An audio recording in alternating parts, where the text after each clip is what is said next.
We Real Reels.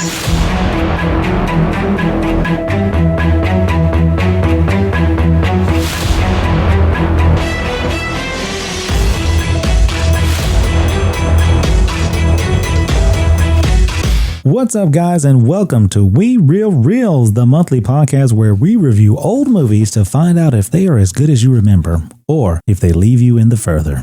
I'm your host, Panda Brandon, and with me is the half-brother Grizzly Zay, Hey. and the beautiful Koala Sam. Hello. This podcast does contain spoilers, and we'll be discussing the movie at length. This is a mature content podcast, so be prepared for harsh language and awkward situations. All sound clips, music, and trailers are only used for review purposes and belong to their respective owners. If you would like to suggest a movie for us to review or a movie for 20 questions that we play at the end of every episode, you can email us at werealreels@gmail.com or message us on Instagram. And don't forget to like, subscribe, follow, because guys, we hit it. We got over 100 followers. I checked it this morning. We got 102. Hey. How about that? So we're going to start the giveaway progress. But before we do, I need some of you guys to go to your privacy settings and allow me to see who you are, who's following me, because I've checked on there and you guys have, there's like, I could see about 12 or 13 of our followers, but the rest of you guys have it on like privacy settings to where I can't see. It just shows me that you're following. So if you could, undo that for me, then I will be able to choose one of you guys. Otherwise, the people who aren't private, I'll just have to choose those guys. And I'm going to send you something nice. We were thinking maybe a gift card to Fandango, Voodoo, whatever you call it. You can buy you a movie and you could probably watch along with us, What's like the time frame that they need to? I say a month. Yeah, you got 1 month until we drop the next episode. Okay. Undo it. I'll check it weekly and, see if we can get some winners out there, some random picked winners. Okay. Will it smash decide? The smash will decide. But that is awesome having 102 followers. We started this in May of 2023 with our first movie, Book of Eli. And it was Panda Brandon, Grizzly Zay, and the Polar Dev. And Polar Dev wanted to do, I guess, something else, or maybe this was too much for him, or I don't know, couldn't keep up or something. And then me and Koala had our own little fear episode. We do just the horror movies. Yeah.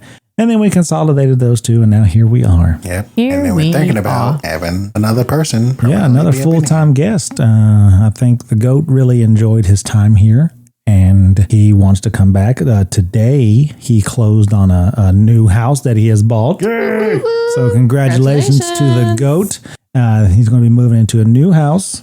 Hooves and everything. Yep. Goats and all. I was about to say, minus the goats.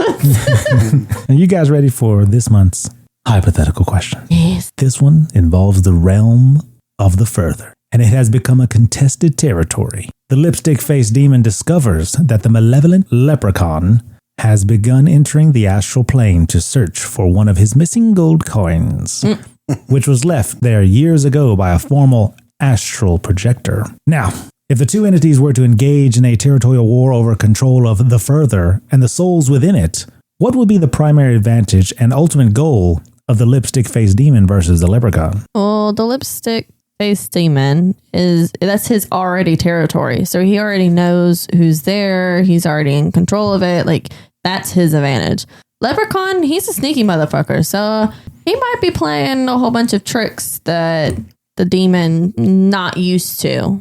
So I think it might trip him up a little bit. But I still think the demon, that's his territory. Like, I think he's stronger than the leprechaun. So in the end, I think he will still keep it. I don't know if the demon is stronger than leprechaun. Leprechaun has magic, so. Yeah, but a demon's a demon, though. Yeah, but I just don't see it. I feel like the demon, he's powerful when it comes to like throwing stuff across the room and stuff, like in our world. But it's like you didn't see him really do anything else except for sharpening his little fingernails. True. He was just chasing Edward Scissorhands. Now, how would each entity attempt to exploit the other's weaknesses? The demon is linked to a physical world object, / body, and the leprechaun is vulnerable to a 4-leaf clover. I would assume the demon wouldn't know that information, so he wouldn't know. And is there even 4-leaf clovers in the further? Like, he wouldn't even have that. He wouldn't even have that disadvantage to be able to use. So I don't remember seeing like lawns or no. Everything was in darkness, and redness, and they had the houses there. I mean, I'm assuming anything that's in this world is in the further. So if you visualize it, it's there. I don't know if he know to find it though, but I think if they did the battle in the further, the demon might have it. Might. Leprechaun's still tricky. He got magic. Yeah, he got magic. If they do it in the real world, Can't trust But Leprechaun's got it. Wait, he's there to find his missing coin. Mm-hmm. Did he bring his other 99 coins? Because if he doesn't bring it, he doesn't have his magic. The leprechaun always has his gold.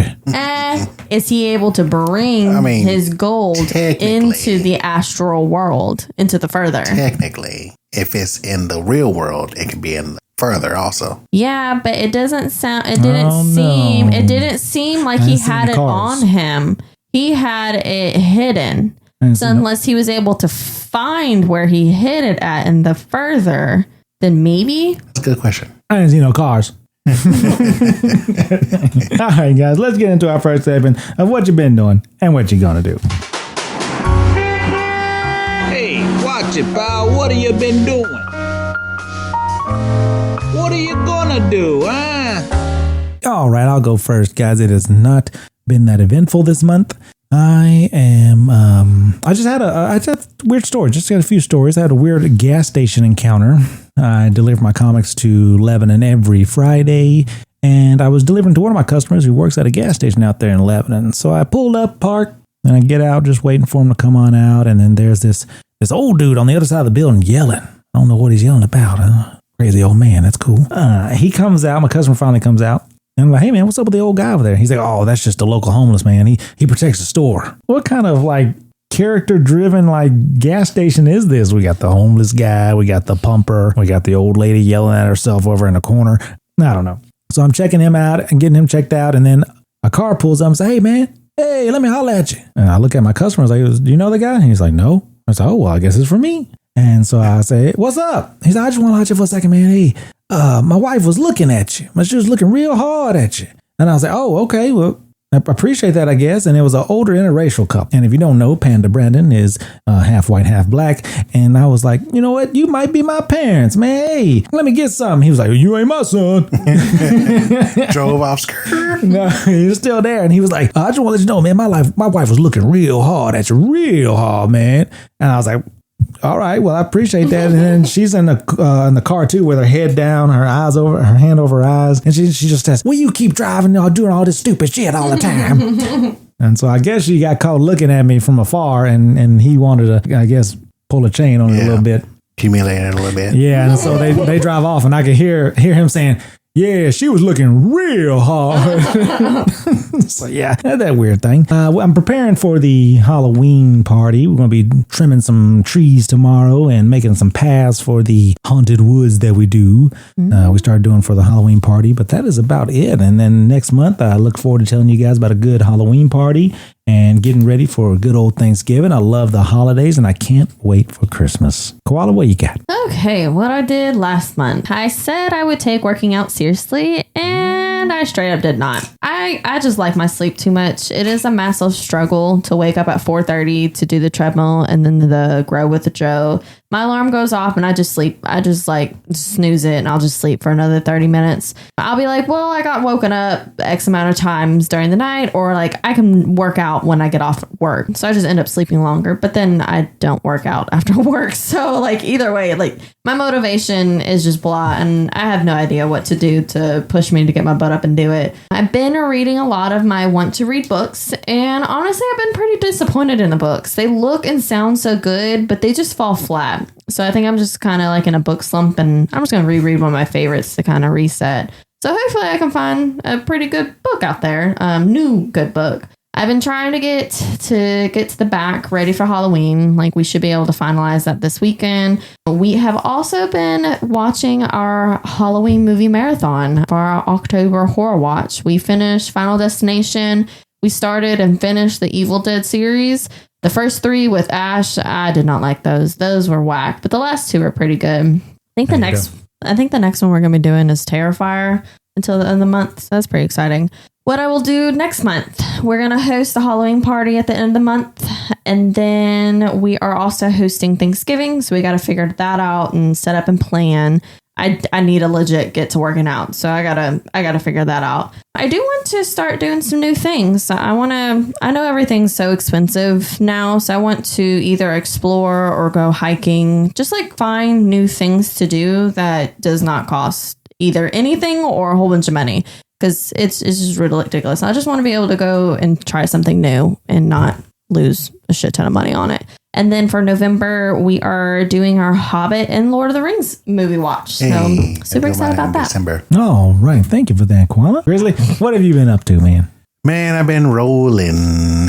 The hating. No, I apologize, guys. I wasn't here last time because I've just been on the road. I've been trying to get my schedule down. It's about to be a year since I got this job. So, Dang, already? Yeah, almost a year. And I'm doing real well. The owner started coming to me and asking if I'm ready for a trainee yet. And I don't think I am. But I thought you said you were like a few months ago. Thought I was. And then I started getting all these hard loads that they was giving me. Because at first they was giving me like easy stuff like steel or brick or something like that. Now they starting to give me coils and they starting to give me pipe and they starting to give me mortar and all this other stuff. So it's just getting a little harder to know what to do with the way like distribution is on it. So it's like I got a lot more to learn. It ain't as easy as I thought it was going to be.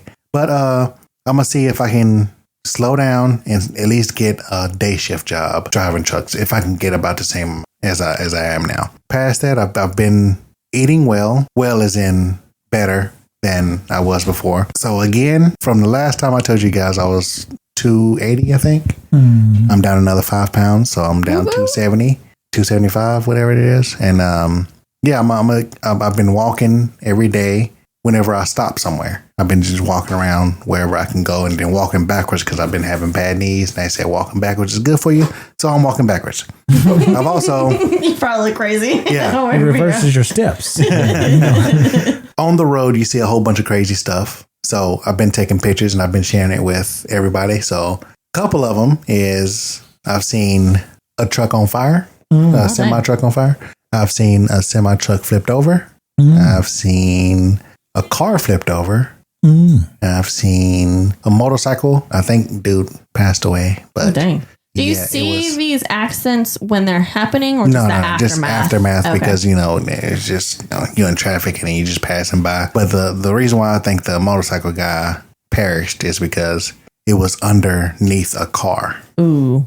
And if he was anywhere near that, he's done. And I didn't see him anywhere over there. So it's surreal whenever you going past stuff like that. You always think like, oh, well, I wouldn't care. But it's like, dang, bro, it's just like it sucks that you have to deal with that stuff on the road. But such as this job, trying to get a little better at it. That's life. That's life. That's what the people say. Yep. Almost hunting season. So me and Panda over here pretty much helped him and he helped me learn how to zero a rifle.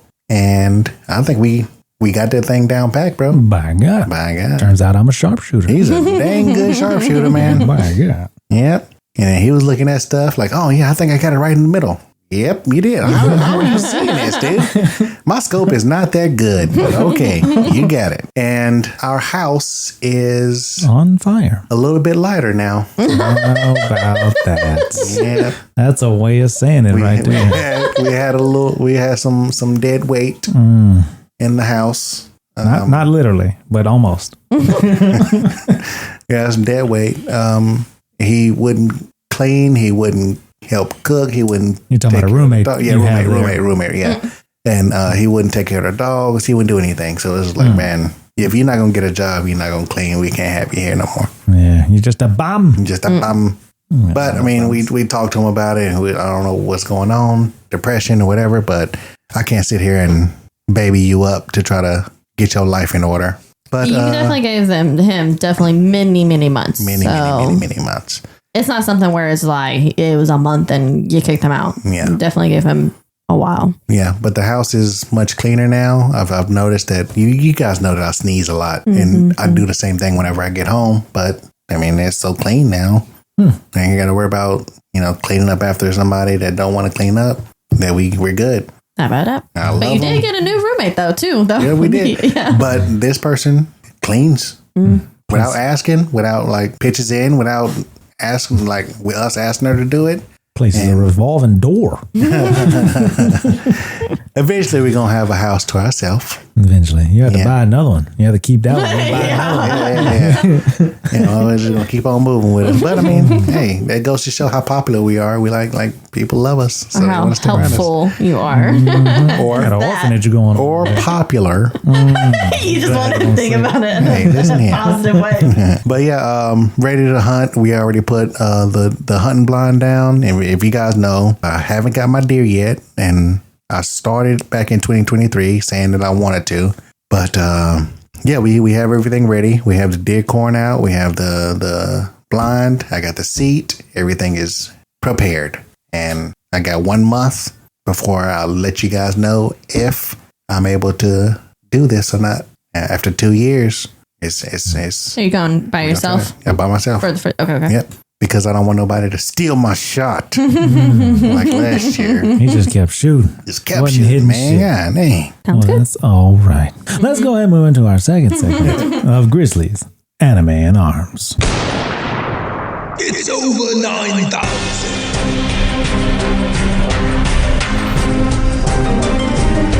All right, guys, we're going to talk about this luxury firearm here. This is the Staccato HD P4.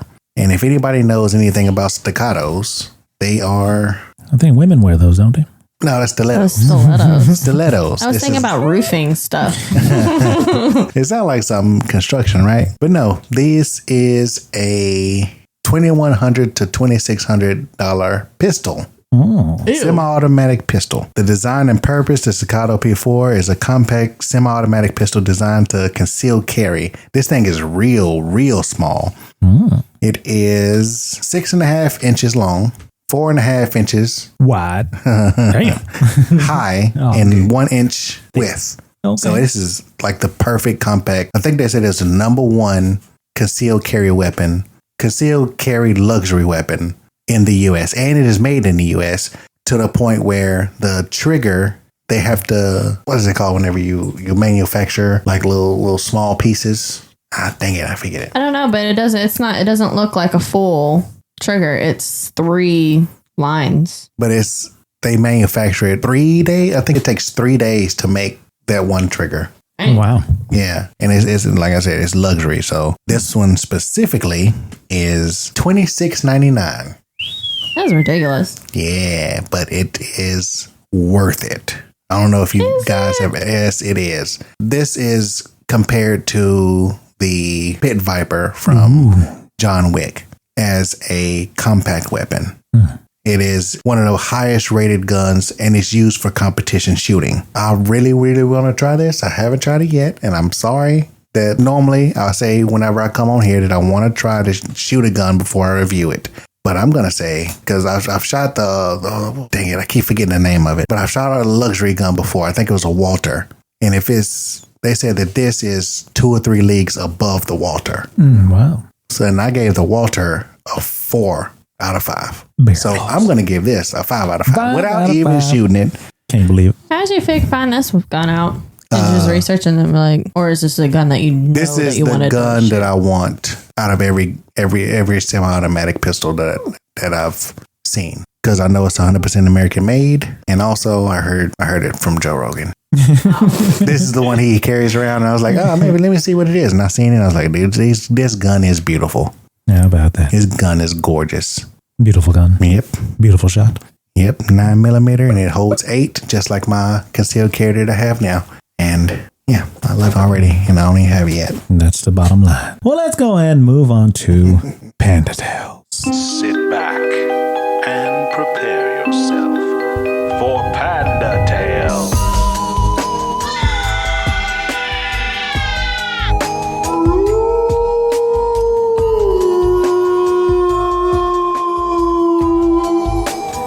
All right. It's quite relevant at this point. It always is, okay?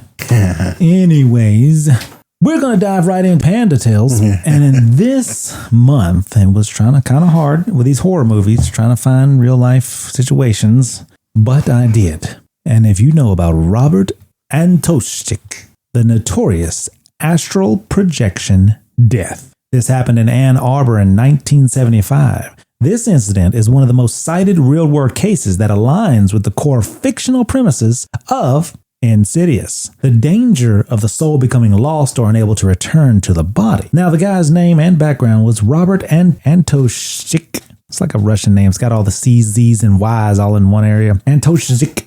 He was a healthy 29-year-old resident of Ann Arbor, Michigan. He was described as a serious yoga enthusiast, a vegetarian, weightlifter, and martial artist. He did not use drugs or alcohol, and he was a former Marine.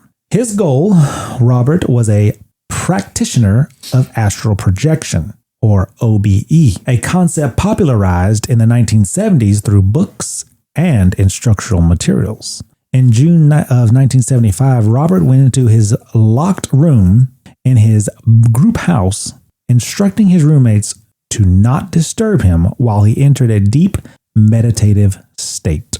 Now, he was discovered after 3 days later. 3 days of silence. It took them 3 days to actually see if he's okay. Yep. Yeah, that's wild. That's 3 days of silence. His concerned roommates broke down the door and found Robert dead on his bed.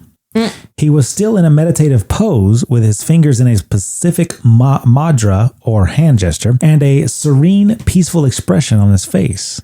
The subsequent autopsy was inconclusive. There was no heart attack. They didn't know how he died. There's no asphyxiation.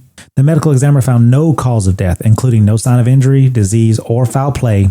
It was a forensic anomaly. Undigested food was found in his stomach, suggesting he had died shortly after his meditation began, not 3 days later, further complicating the timeline.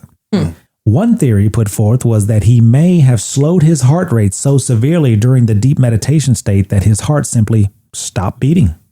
But there is a paranormal interpretation.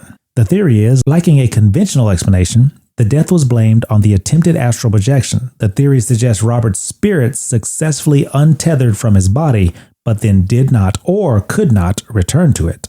And then there's the silver cord. This concept relates to the occult belief in a silver cord connecting the physical body to the astral body. If this cord is deliberately or accidentally severed, or the spirit simply abandons the body, the physical life ceases. Now, this was a precedent. This case serves as a notorious real-world parallel to the fate of Dalton Lambert in Insidious, who falls into a coma when his spirit is lost in the parallel dimension, or the further, leaving his empty body vulnerable. So how about that, guys? How about that real-life story of astral projection? Guy just died. Died in his sleep. Yeah. But what's weird is that the doctor said that he died pretty immediately after going into that meditation. Moments after. Could have been hours, could have been whatever, but not 3 days later. Like, yeah, he still had the digestive food. That's wild. I feel stomach. like They rule out drugs. no, There was no drugs, no alcohol, nothing in the system. My thing is that the police need to be investigating the roommates, because why did it take 3 days? 3 days without seeing your roommate? The first overnight would have been like, okay, he's still locked in that room. Let's just peep in the window, see what he is, see if we can breathe. Okay, and then That's because you're nosy and you don't listen. He said don't disturb him, okay? no, obviously you got to eat, drink, go to the bathroom to be able to survive. I shall not be disturbed. All right, That's guys. gonna die. Let's get into this movie review. But before we do, we always like to enjoy our movie review with a nice adult beverage. And this month's adult beverage is Yamato Mizunara Oakcast. Okay, that's the full title of it. Experience a legend reborn with the Yamato Mizunara Oakcast Takira Shingen Edition, an extraordinary Japanese whiskey crafted for those who demand excellence. A masterpiece of design. More than just a spirit, this is a centerpiece. The bottle is encased in a meticulously detailed armor replica crowned with the fearsome helmet of Takira Shingen, one of Japan's most revered and powerful samurai warlords. It's an homage to the strength, honor, and artistry of a bygone era, making it an essential addition to the collection of any enthusiast. The soul of Japan in every drop. Inside the striking glass, a world-class whiskey awaits. This exclusive edition is finished in rare Mizunara Oakcast, a wood highly prized for the unique and complex flavor it imparts. The aroma, Expect an exotic bouquet of sandalwood, incense, and delicate spice. The palate, savor a rich, elegant, and harmonious profile with notes of dried fruit, coconut, and a distinctive, lingering Mizunara spice. The finish, a long, luxurious finish that embodies the enduring spirit of Japan. Yamato Takeda Shingen Edition is not just a drink. It's a journey into the heart of Japanese heritage. Dare to taste the legend. Having performance issues? Yep. Wow, that's all right. It's common in men over 40. Yeah. 40. This might be straight trash. It's Whoa. Watch your mouth. Is and listen to not this. cold.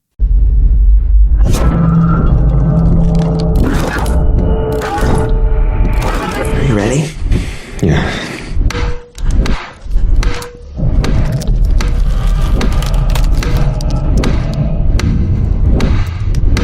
Hey, sweetie. Morning, guys. I would really like to.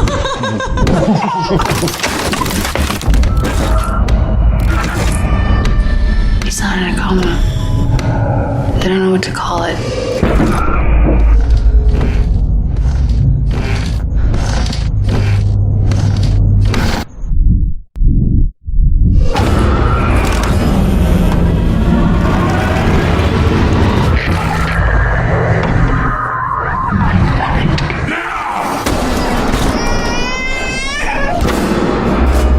Dalton's room.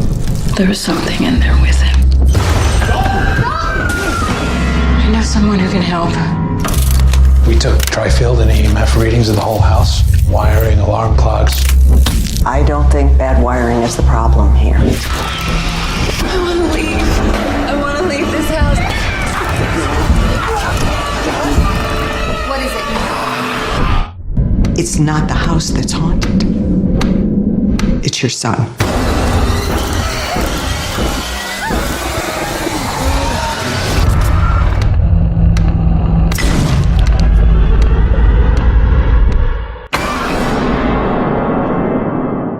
We are reviewing Insidious. Where to watch it? As of October 2025, you can watch it on HBO Max or buy it on physical or digital. And every time I let you guys know where to watch it at, it is mostly where to watch it for free. There's a lot of places you can watch it, but you have to have like a subscription, like a special subscription. I know you have to have a subscription to Max or whatever, but if you have like Hulu or something, you got to get a Star subscription and you pay more to get this. Like, if you just get the streaming services, then you can watch it on there or buy it.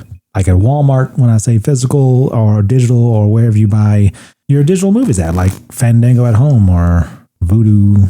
Well, it used to be Vudu. But Or Fire Stick.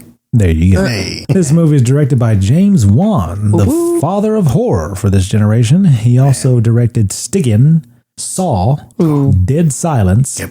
Death Sentence, Yep. The Conjuring, Insidious 2, Furious 7, The Conjuring 2, Aquaman, Malignant, Hey. and Aquaman and the Lost Kingdom. No, I didn't say one. This movie is starring Patrick Wilson, Leigh Whannell, Rose Byrne, Lynn Shay, Ty Simpkins, and Angus Sampson. It came out April 1st of 2011. Other movies that came out in April of 2011 were Hop, Source Code, Rio, Hannah, Hey, yeah. Scream 4, Hey. Fast 5, Water for Elephants, and Thor. Hey, Thor. Depending on which for. And Thor won the movie. Yeah, he won the movie. That's what he did. He won the movie war that month, didn't he? It made $731.9 million on a $42 million budget. Dang. You said 730? $731 million. Good Lord. Out of all those movies I named, this was the scariest one. Like Scream 4 is more of a thriller. Conjuring's pretty creepy. No, that was directed. It didn't come out. Okay. Scream 4 was more of a thriller, slasher, but this one was the scariest movie for that month for sure. Thor's pretty scary. He almost died. Yeah, I guess so. Well, the plot of this bad boy is that the Lambert family moves into a new home. Hey, my maiden name. And their son, Dalton, inexplicably, that's your name before you had the operation, Dalton, inexplicably falls into a coma. The family, then tormented by increasing paranormal activity, they hire a psychic, Elise Rayner, who reveals that Dalton is not comatose but has unknowingly projected his consciousness into a dark realm called the Further, where demons are trying to possess his body. She explains that Dalton inherited this ability from his father, Josh, who also suppressed his own astral projection powers after a childhood haunting. To save his son, Josh must enter the Further. He successfully rescues Dalton, but a malevolent spirit, the ghost of an old woman who haunted Josh as a child, possesses Josh's body before he can fully return. I feel like sometimes these plots don't they mess up. Like it said that he suppressed it. You'll come to find out he didn't suppress it. He got his memory wiped or whatever from Elise to not remember he had that power. Well, because that last one on Leprechaun, it said he was on vacation to Ireland, and actually, no, that was not facts. He went to Ireland for a funeral. No, he went because his mom died, and he cashed in on the life insurance. That is not a vacation. They need to work better on these plots. Well, we start off with James Wanfield in this lamp that's upside down, as above, so below type crap. Yep. So it turns over and we're starting off pretty fast. I was like, all right, we're getting right into the movie. Here we go. And goes this little sleeping boy, and then we see a silhouette of an old lady. Who sleeps like that? Like his head was on the headboard and his neck was like cranked down. I'm like, who the hell sleeps like that? A young man. I still got pictures of my nephew falling asleep in weird ass ways. Dude, kids fall asleep in the weirdest ways. Why are you taking pictures of your nephew sleeping? Oh my God. I got to show you this dang thing. No, please don't. I'm not going to jail with you. Listen. The lady was like in a silhouette of her. She just like walks off behind this window, and then you find her and she's like staring at you, and then you see Insidious like super fucking loud on the screen. I was like, oh fucking shit. Well, this is where the darkness, I was already struggling, and I was squinting to see what was inside the darkness. And then also the music was unnecessary. It was a scary picture, but not enough to be like, ooh, crazy music insert. Like, I don't know. The music's already kind of ridiculous. I don't know. I think I like the scary movie, the music, because of the violins. Today, Junior. I'm telling you, bro. I don't know what's going on. But yes, I love the violins whenever they trying to scare you on here. It's perfect, but that's bro. that. But It's like, super this loud. is like a bam in your face. Yeah. Like, because we have this new sound system and it's ridiculously, you can't hardly hear the words. So like you turn it up to be able to hear what they're saying. But then when the music comes, somebody shoots a fucking gun and blows out your goddamn so loud, so loud. Shit. But then it starts the opening credits. So they kind of fooled us. I hate this. We thought we was going to get right into the movie. I do not like when they have like the credits at the beginning of the movie. Like, you're holding me hostage right now. I just want to fast forward through it. So the real opening scene is a couple sleeping. The woman gets up, she goes downstairs, and there's like a bunch of boxes because they recently moved in. So she takes some books, puts them on a shelf, and then starts looking at this photo album where one of her sons comes down. Well, she seems salty already. Like, she's kind of like, she woke up because the husband's snoring, and I guess she couldn't go back to sleep. So then she came down. And then she went down, and then trying to stay quiet, and that's when her kid came down and they were going through the photo album. But I don't know, like, she just seems like she got attitude. I think she's got one of them faces. You think so? Just a resting bitch face? Maybe. Because she could just be a woman. No, she just got Rose Byrne has resting sad face. She always looks so sad. She was in Troy, that was the first movie we actually reviewed, but we never aired it. It's kind of like lost footage. Yeah. It's too vulgar. I guess. They talk a little bit. It seems like it's a good little family. Everybody loving each other. The morning chaos starts after that, and they're getting ready for work. Well, she's on the phone trying to get in contact with somebody. You know, you're talking to a robot, and they're like, customer service. The baby's crying. She's trying to get the kids going for breakfast. I would have made that phone call when there was no kids or the baby's sleeping.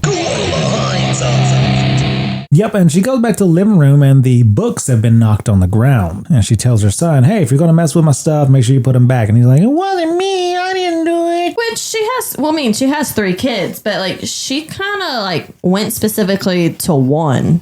Well, he did it. That's why. Did not do it. Little motherfucker. He's a troublemaker. Yeah, well, she has an infant daughter that she watches all day, and we see her playing a piano with the baby monitor on the piano. And Ooh, pause on that. So when you see the front, there's between the scene of the kids doing breakfast and then her piano, there was like a scene on the front of the house. There was a black cat sitting on the front house of the lawn. Ominous. So I was like, ooh, that's like random. I wonder if they like put that cat there specifically or if the cat was just there. Well, she hears the baby crying, so she goes to check on it, and there's this strange noise that goes to the attic or comes from the attic. The house just seems very creaky, like it's old hardwood floors or something like that. Well, she takes a look around, pretty much nothing. The furnace cuts on at first, and I thought like, whoa, is this going to be like one of them Home Alone moments where she's just like, shut up. So for this part, before you even get to the attic, the door creaks open on its own, which I really do like this attic, by the way. Like you go up these stairs and like it's a big spacious area, but I would keep that door locked though. Like that would not be something to keep unlocked. Creepy to keep that shit unlocked, bro. Yeah, well, so later that night, the family's all together and the mom is looking for a box of sheet music that she can't find. Dalton's playing at the top of the stairs, and I believe he's the middle child. I took that as he was the oldest child. oldest? Yeah, I made the assumption that he's the oldest, which also like none of the kids look alike and none of them look like the parents. But what is her name, Renee? She is very attitude-y, salty again. Like she's upset she can't find the sheet music. She made a point to say that she's unpacked every single box in this house, but behind her there's literally 3 boxes that are not unpacked. I don't know. It's just the husband walked through the door and already kind of snapping on him. Kind of how I felt the other day. Well, anyways, while he's playing, the door starts to open. And it opens real slowly. And he decides to get a little lantern and go on up there. Why? Like, I understand kids are very curious. Because he can't see. Why would he not take Not why on the lantern. Why Silly even girl. explore a creepy ass door Kids that are opened itself? fearless. No. I was not fearless as a child. I seen something. No. Well, he's up in the attic and it's a little too dark for him. He can't see. And his lantern's not enough. So he climbs this ladder that he finds. And that motherfucker climbs it like he's in the Money in the Bank match. He is Like Bobby Lashley. Yeah, step, reach. I'm like, man, grab the belt, son. Grab it. Win the match. Yeah, but you Golly. already knew that one of the stools or one of the, what is it called? Steps Rungs? was broken. Rungs, yeah, was broken. So it's like leading up to it. Well, yeah, he stepped on that one, fell back, and hit his head. Well, he wakes up and he starts hearing this clicking. If they would have done my hindsight on keeping that damn door locked, none of this would have happened. Well, that's the point of your hindsight. If they would have done anything, we wouldn't have had a movie. So he starts hearing this clicking and rubbing, and the front of his head is bruised for some reason, and he fell on the back of his head. I don't know how he got that front of the head bruise.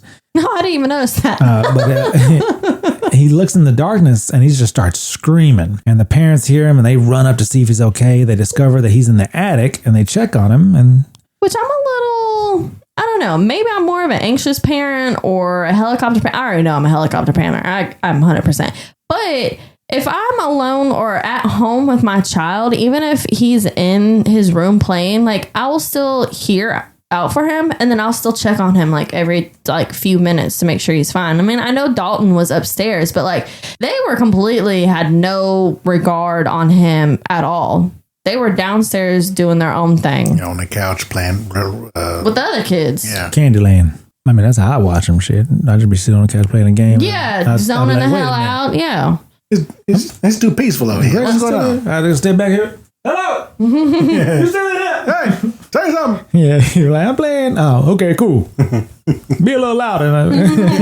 They tell him no more exploring in the house, and that's when the mom looks over and she sees the box of the missing sheet music she was looking for. Which she seemed a little irritated about that. But also, he came in, the husband, what was his name, Josh? He kind of came in as like, well, did you what did he say? Something about, did you unpack any boxes up here or something? Like, he, to me, seemed like he slick was trying to blame her for the door being open or unlocked or him being up there. I don't know. I got that vibe that he was trying to blame her. I don't like that. You got the vibe. Everybody got an attitude. Yeah, that I think I don't know if the acting's off, but I don't know. They made a comment later on about, I don't know, something. So I'm like, is the marriage kind of on the rocks? Like, is something going on, or is it just shitty acting and there's just not a connection? Well, I got the feeling that they're a happy couple and they were dealing with change pretty well, considering. And everyone's sleeping, and it focuses in on Dalton and just kind of gives you this eerie feeling. Also, your kid got knocked the fuck out, essentially. Big ass bruise, like big bruise. I don't know. Head wounds are pretty severe. I feel like that one would have been a doctor visit, like ER visit. Well, the next morning, the wife tells the husband to wake up Dalton. He goes up there and tries to wake him up, but realizes something's wrong. So they rush him to the hospital. And the doctor says that there's nothing wrong with his brain. He's completely normal. He's in a coma-like state, but they just don't know why. And the doctor wants to run a few more tests, but then we see 3 months later, and they're bringing Dalton home, and the nurse is explaining to the mom how the IVs work, what she needs to do. The feeding tube. So Renee tries to pick up a new normalcy and gets back to playing piano when she can hear the baby monitor and then something whispering in it. And it says, "There's nothing you can do. There's nothing you can do." So she gets a little closer to the stairs and still listens. It's a man's voice too. Why? And Josh is not home. Not home at all. No. He's a teacher, so he's... Is she just standing there listening to the baby monitor? Like, why, bitch, why are you not going up to your child's room? What are you doing? I would have immediately went up to her room. And then it says, I want it. I want it. Give it to me. Give it to me now. And it screams and scares the shit out of me and the baby. And so Renee runs upstairs and no one's there. She checks the closet and everything and nothing. So later that day, she's tucking in her other son, Foster, and he ain't got no work from school. No, he has a certificate or a award. He got an award from school that day. Yeah, no award. Yeah, he got her award, but she's seen it and looked at it and was like, why didn't you let us know? And then he was like, I didn't want you to worry or something like that, or concern you or something. It's because of Dalton. But he was like, Mom, I'm scared. You're scared of what? Well, Dalton gets up at night. Walking around. Say, what? Quit playing. And he's like, yeah. He gets up at night and walks around. He wants to change rooms. That's what he initially asked, is if he could change rooms because he's tired of hearing Dalton walk around in the middle of the night. Well, moments later, we see Foster waking up from bed and going to close that door. He ain't playing no games. That door would have already been closed. Closed, locked. Hell yeah. Something in front of it. Hell yeah. If it's something that he's been getting woken up in the middle of the night. Knowing that he's in a coma. Which, I mean, kids, they don't 100% understand, but he's supposed to be asleep during the day. So, and also, why didn't he say something to his parents earlier? Hey, I hear him in the middle of the night. He's faking. Yeah. If it was actually like siblings, he's faking. He gets up at night all the time. Put a camera up or something, which I'm a little surprised. I'm assuming they have baby monitors. I mean, it's 2011 or something? They have baby monitors. I feel like that should have been something that was set up when a lot of people, a lot of this family doesn't seem to be believing each other.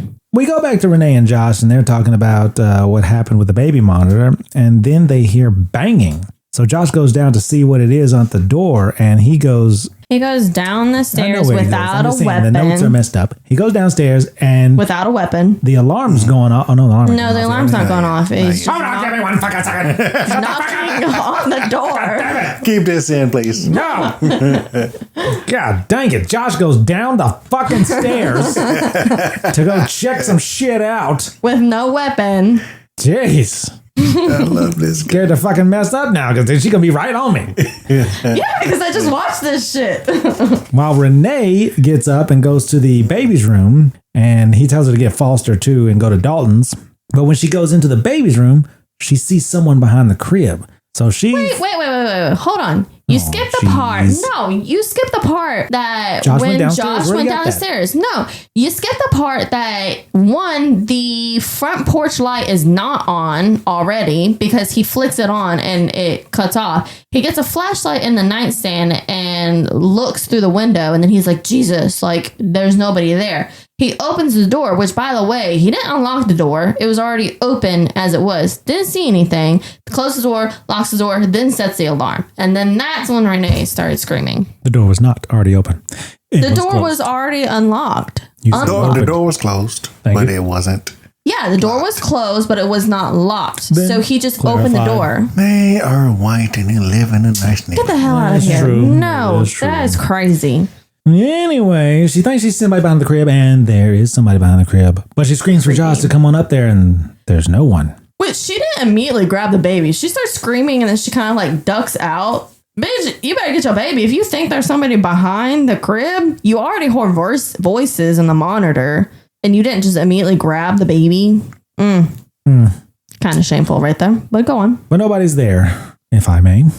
Nobody's there. And that's when the alarm goes off. So he tells her, get the baby, get Foster, go to Dalton's room. And then Josh goes downstairs and sees that the door is wide open this time. Yep, with the lock kind of like flipping back and forth. Because he originally didn't seem to believe Renee when she says somebody was behind there, because he like looked around, didn't see anybody. He was like, there's nobody there. And then he seen the thing, and then I feel like he's starting to think like, oh shit, was there somebody truly up there? And then he started to get a weapon and walk around. Finally. Yeah, finally. The porch light was on when the door was open. Oh, I didn't catch that. Because you're talking too much, probably. Shut the fuck up. He cuts the alarm off, and then they just don't know what's going on. I mean, there's some crazy shit going on. I would have cleared the house, like go to every room. Well, he did that. See what's going on. He did that. He didn't go to every room. He went to the ones downstairs, but also, did you notice how many fucking lamp switches he went into? Like, he went into a room, the living room, which is right off the entryway. Did the one lamp, went into further, opened another. Why the fuck do you not have light switches with just one? Like, why do you have so many fucking lamps? Get rid of the lamps. I love lamp. I hate fucking lamps. Get rid of the lamps. Lamp. Do you really love lamp? You're just saying you love lamp because everybody else saying they love something else. I love lamp. Well, the next day, Renee is talking to the nurse, and Renee tells her that she'll take care of the bedding. So the nurse leaves. When Renee starts lifting up the bedding towards Dalton's feet, she sees his bloody handprint. And Josh is staying late at school grading papers. That's suspicious ass behavior right there. While we see that he has some kind of flashback or headache or something where he sees a kid in a bed in black and white, and he wakes up a little later on and he gets his voicemail from Renee telling him he needs to come home. So he does. His behavior. That had the saw drawing? Yes, it had Jigsaw back there. It did, on the chalkboard.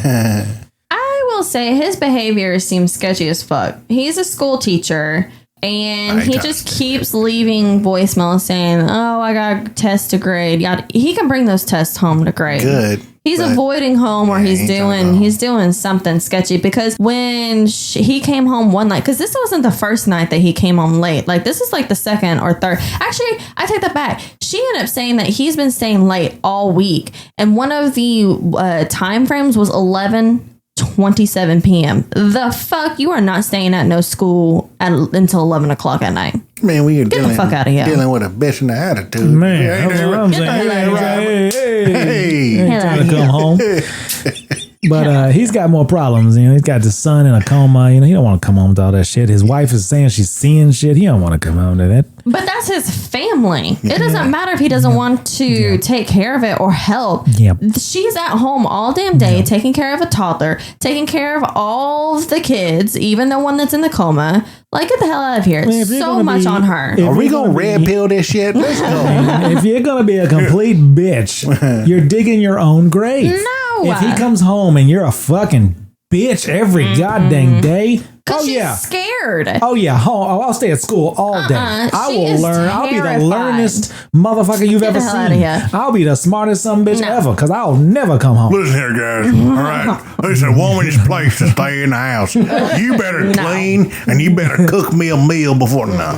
Yeah. He don't believe her. He thinks she's crazy. Yeah, She I is would believe crazy. so. No, she's not crazy. Well, they end up having. You better fucking believe me. If I say something fucking It crazy, depends on if you being a bitch. no, you better fucking believe me. You can keep your ass at home yourself. Well, they have a little argument for him coming home late, and she's scared of the house, and he's avoiding stressful situations, and he just says, "It's my way of dealing with it." And she says, "Oh yeah, It's a bitch way. deal with this." And she gives him the blanket with a handprint on there, the bloody handprint. There's no way that he can, because he don't believe her about what she is seeing. But now there is physical proof. Well, later that night, he's sleeping on the couch. And Renee wakes up screaming when we see somebody pacing outside her window. Oh, That scared the shit out of me, yes. too. Dang, She bro. tries to yell for Josh, but when she does, the guy who is pacing outside the window ends up pacing inside. You got woken up. You see this pacing. Yeah, she tries to yell for him, but immediately get out of bed and go downstairs. Like, why are you sitting in bed? Hey, she thought that it was her husband walking out there. Get the fuck out of here. No. On the fucking roof? Like, did they have a balcony or I something? feel like it was more like a balcony railing type of situation, but you didn't see any doors. Josh runs up the stairs and finds nothing, and Renee is, I guess She's freaking out. yeah, she's just like, it's this place, it's too much. They've had enough. So they move out, which, They have to have some sort of money. Like, You gotta have that's some type of wild. money, bro. which, like in every haunted house movie, everybody's like, get the fuck out. Well, that's exactly what they Yeah. did. But, okay. They got out. This dude's a teacher, right?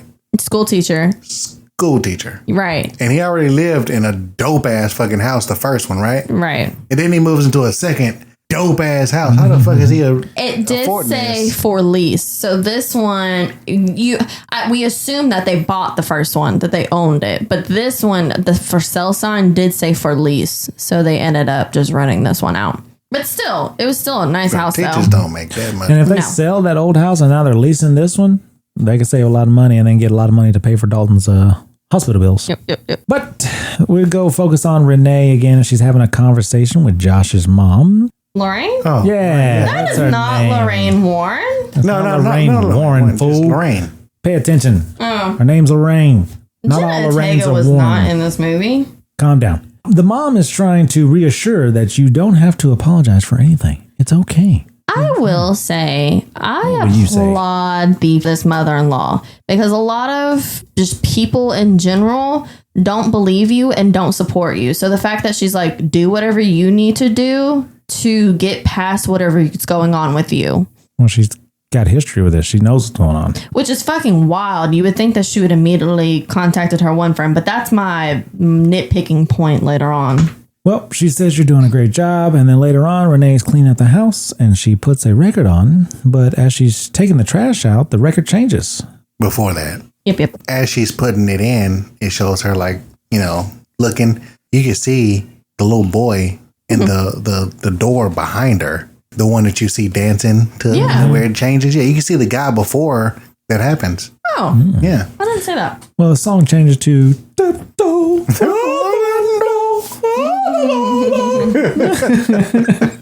And she looks back through the window and sees that there's somebody dancing by the record. So she goes inside and no one's there. And then a kid runs down the hallway, scaring the shit out of her and me. And then she follows him. She goes to Dalton's room, sees where the kid is, or she thinks the kid is. Where the foot, it looked like a shoe or something popping out, like little mini curtain. That reminded me of the Ninja Turtles when they went to that little dude. He saw the turtle's feet on there and he stomped on it. And it was actually the turtle back there. And he was like, oh, you're all punching. He's like, oh, fuck a turtle. Goddamn, 6-foot turtle. So she goes in there and looks at, gets his hockey stick. Like she's going to bash this fucking kid's head in for being in her house. And it turns out not to be in there, but above where she was. He jumps out. Freaked me out. And runs off. And Laughing. she kind of breaks down, and I think realizing that she might be crazy, or this might be some paranormal activity. Yep. When Josh comes home, we see Renee talking to a priest, and they end up having a conversation with Josh's mom when she says, I've seen him before. I had a dream where I went into his house, into Josh, Dalton's room, and there was something in the corner. It wanted Dalton. and she looks at Josh and she sees that same creature behind him. And she's like, "Ow!" So this is the part that kind of irritated me because she said she just had this dream last night. And then that is when she recommended Elise, which is who, like, paranormal friend, which I'm like, I'm assuming because she's been so supportive of Renee, I'm assuming she's been knowing about what's been going on. Why the fuck did you not bring Elise's name into this from the get-go when you first found out? Like, just until she had the dream? Messed up. Just make sure she was 100% sure. Well, that's when they hear some noises and they go to Dalton's room and it's been trashed. Everything in Dalton's on the floor. And so they decide to call paranormal investigators. Which I will make a note. Callie screamed so freaking much, the baby, in the first house. But now she's just quiet. You haven't seen her at the new house yet. So I don't know if they just like took her out so they wouldn't have to deal with the infant at this point. Well, now we're introduced to Specs and Tucker. And they're explaining how their equipment works and how they find paranormal activity. Tucker starts to examine the house and use the meter all across each room. He ended up discovering something by the grandfather clock. And he uses this little device, the modified toy, to see temperature changes. And he notices two women looking at him in one of the slides. So he says, he walks back slowly and says, it's time to call Elise.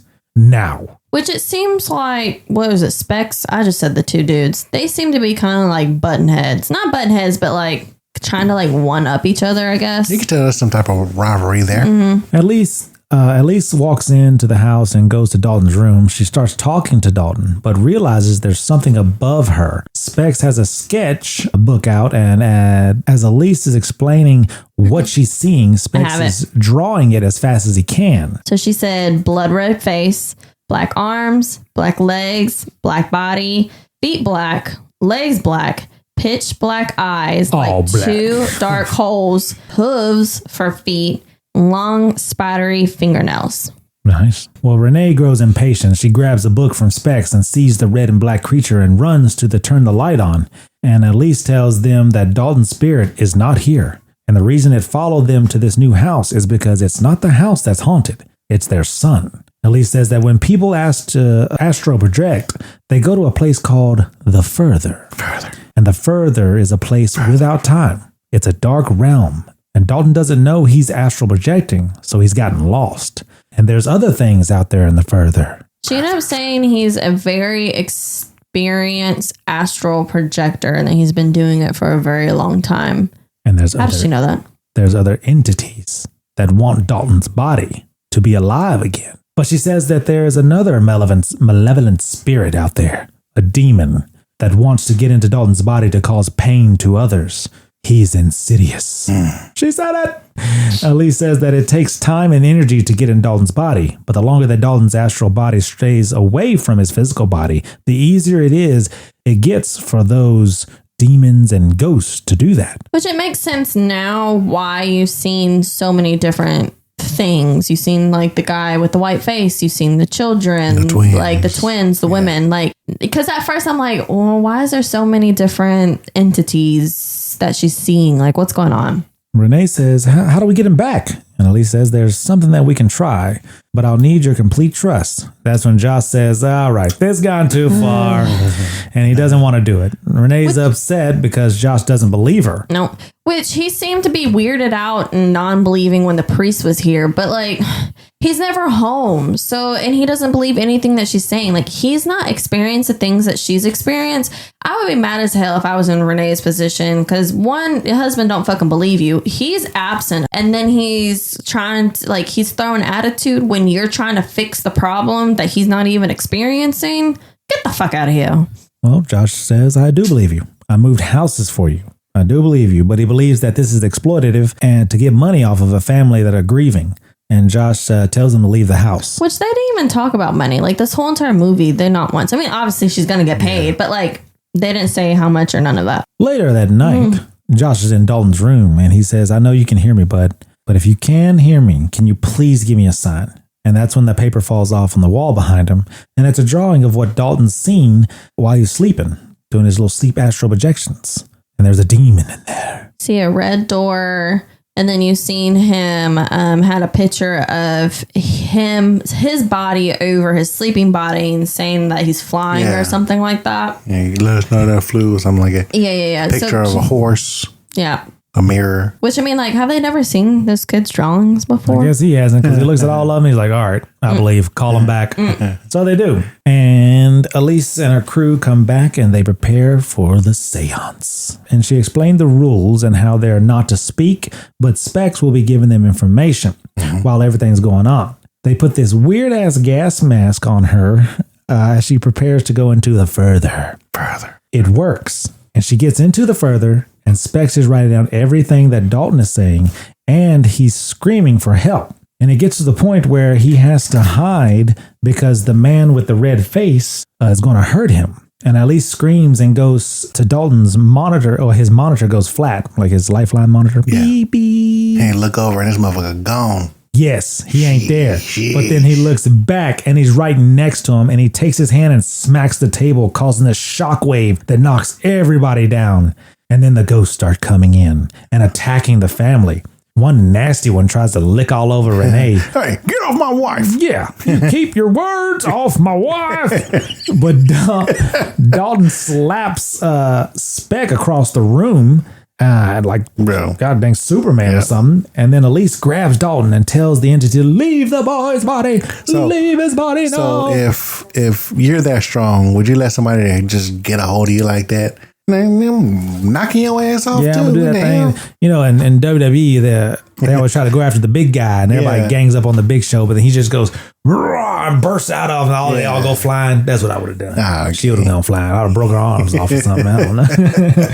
But eventually, it does, and everything goes back to normal. Tucker's going through the videos with Specs a little bit later, and he sees that the demon is behind Dalton, controlling his actions during the attack. That's when Elise opens the door of the house and Josh's mom comes in. They have to tell him... Lorraine. Yeah, they have to tell him something.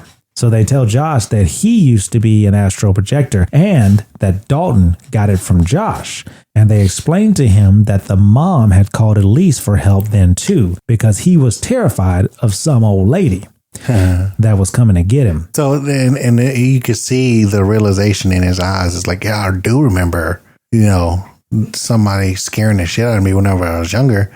And then it's like, she was like, yeah, that's the reason why you don't like to take pictures anymore. Yeah, at least help block that out of his mind and memory and help suppress his astral projecting. So does that mean that his parents were also astral projectors? Because they made it seem like because he had it, he passed it down to Dalton. Possibly. But Elise said that the only way to help him was to suppress his ability to astral project and make him forget. Did we talk about the raw meat that Specs We love raw meat. put on his head after? Something. Oh, yeah, after that attack. Yeah, just raw ass meat on his face. Sorry, I missed that part. I'll tell you about that a little later. Yeah, we'll talk about raw meat a little bit later. Well, she says your son is out there and you're the only one that can bring him back. And he doesn't have a lot of time to wait for you. So and Josh says, okay. Does that mean, like, let's go into hypotheticals.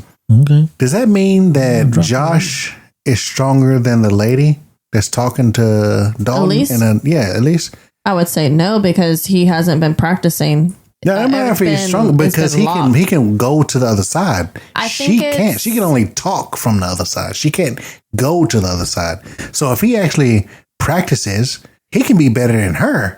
Right, because she didn't astral project. But I took it upon that they had a father-son bond, so he would be able to find him easier than she would. No, it's just the fact that he can go to the other side. I would assume she wouldn't be able to astral project. Go to the other side. Yeah. She was on the other side with a gas mask on. She found Dalton and was talking to him. I thought she was just speaking into the void and then like focusing in on Dalton. That might be it too. Well, she was able to do that. Yeah, you can't do that. All right, yeah, we can go back to it now. But I was just saying, like, I think Josh is stronger than Elise. To the point, which did she unlock his? No, he just memories or his powers or anything, or did she just put him with because she started speaking to him and doing that little tick tick tick thing. Yeah, I mean, obviously she reanimated those abilities, I guess. I wonder if his memories got unlocked. My thing though, with the ghost that was following him, the creepy bride thing, how, if he would have kept getting his picture taken, how close was she gonna get? She was gonna touch him. Yeah, they kept showing them damn pictures. And like, I thought it was gonna be like, you know, some subtle hints like there. Like in the movie we reviewed, The Sixth Sense, you know, there's always this little white light by the kid. No, it's straight up. Man, she in the damn picture. Yeah. Like it's a damn family reunion. Like, I got these developed and look at these. Bitch, Man, that's you didn't see this? Agnes, man. Yeah, Get the fuck out of here. playing. I know who that is. Damn, that's fucked up pictures, man. Well, Elise tells him to keep 1 foot in this world and 1 foot in the other world, because the dead, if they realize you're alive, they'll come for your physical body.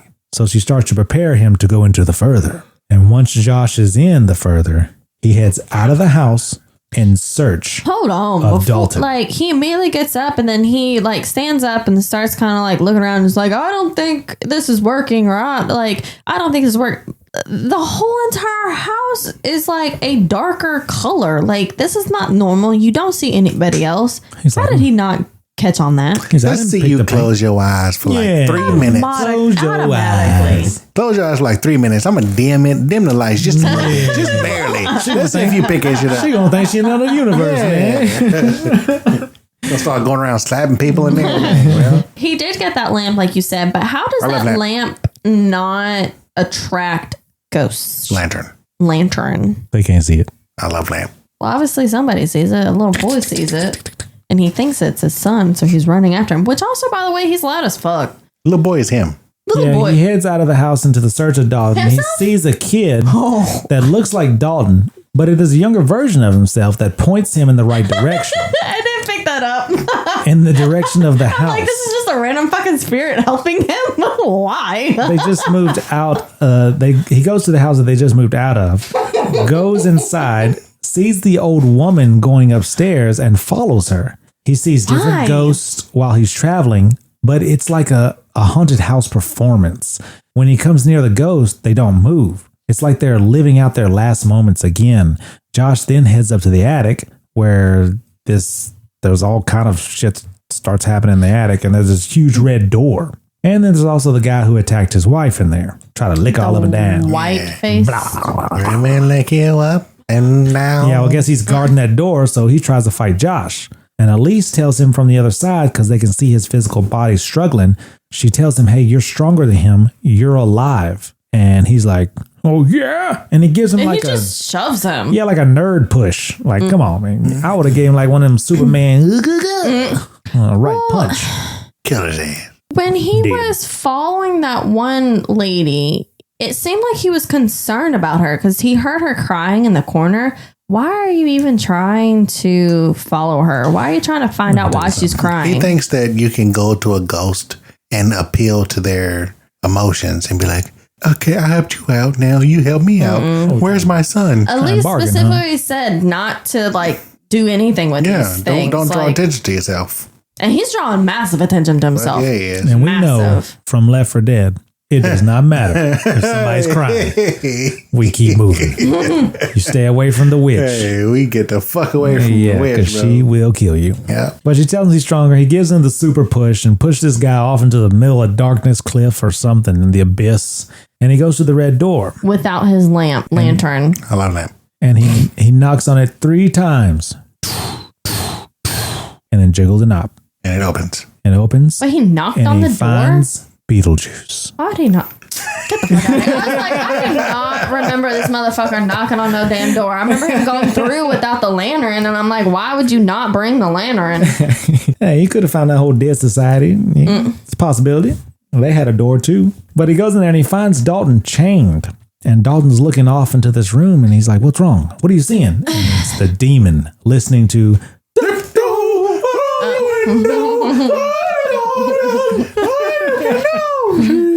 Which, can we talk about this, like, going through the red door?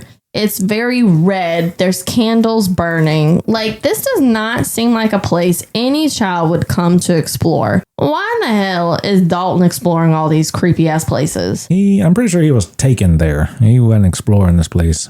I'm sure he was out exploring, but not in the red door. He got grabbed. You know the other song this guy sung that's real popular?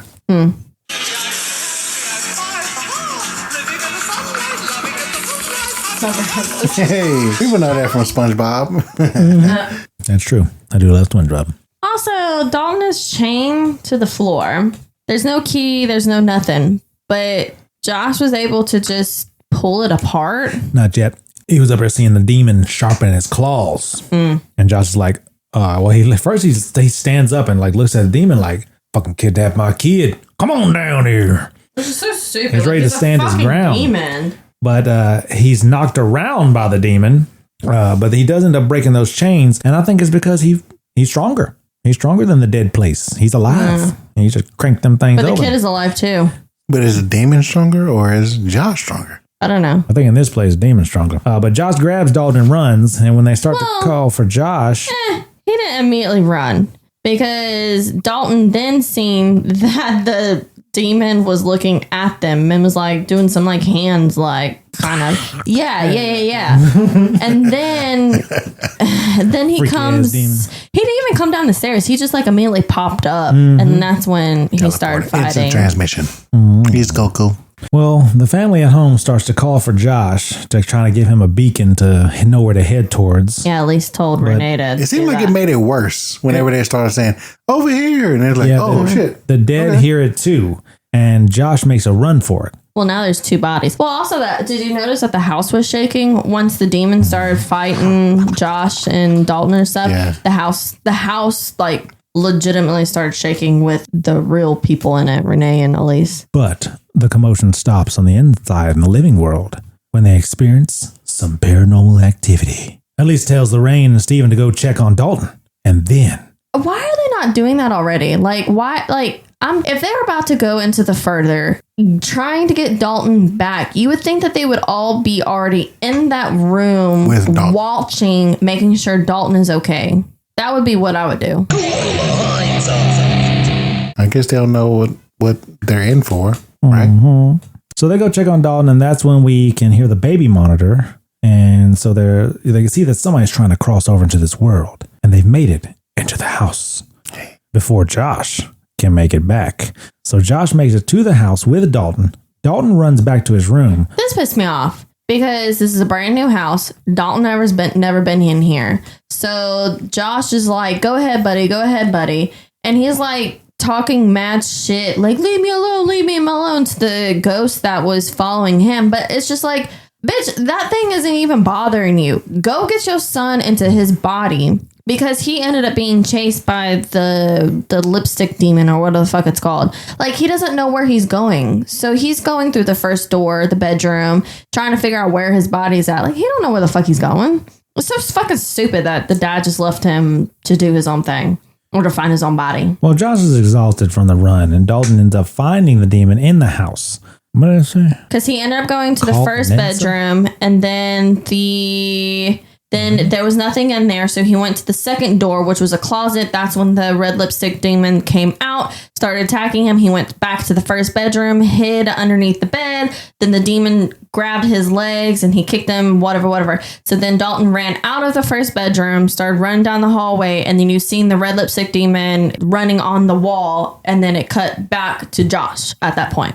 Well, Josh finds the old lady that tormented him as a child and tells it to leave me alone. Yeah. So fucking stupid. Don't call me Stuttering Stanley. Like, why would you? Wrong movie, bro. Why he like, leave me alone? He's like, I'm not scared of you. Leave me alone. Yeah, fucking stupid. I'm a man now. I'm not scared anymore. I'm a big boy to go pee in the potty. Yeah, don't me. I'm not scared anymore. Well, Renee is screaming at Josh's body to come back to him. 1,000 dead people will end up waking up in that motherfucker. Yep. And so it's like they're trying to keep them all out like zombies or something. But Josh ends up waking up. Oh, Dalton wakes up first, but then Josh wakes up. Because it was Lorraine. It's right with the world. No, it was Lorraine and was it Specs, the one with the glasses?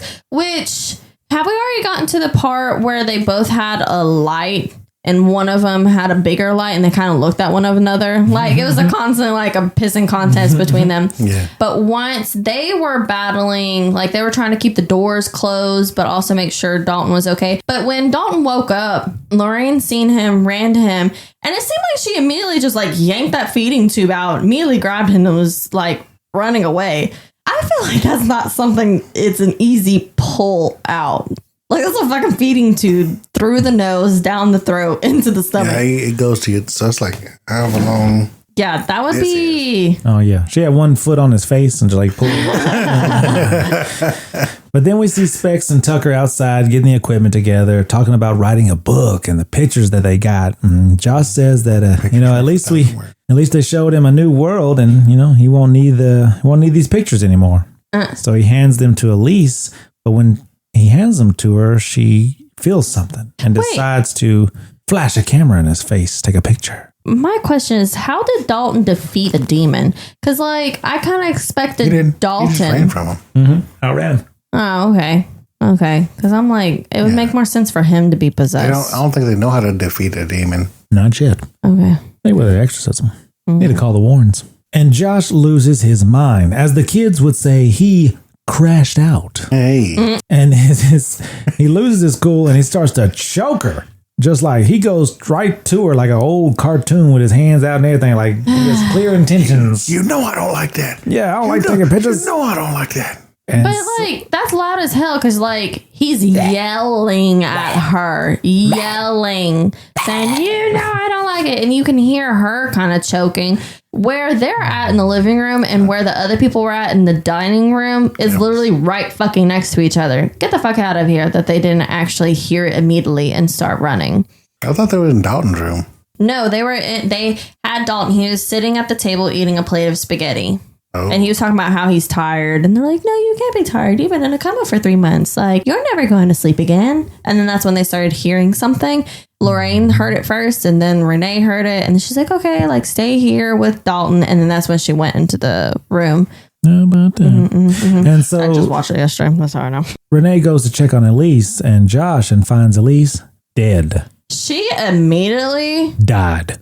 Like, disregard Elise dead in the chair. Didn't check her pulse, nothing. She didn't try CPR. She went straight to Josh. That's fucked up. I'm immediately calling 911. I'm seeing what I can do to help her because that's a dead woman right there. Dang,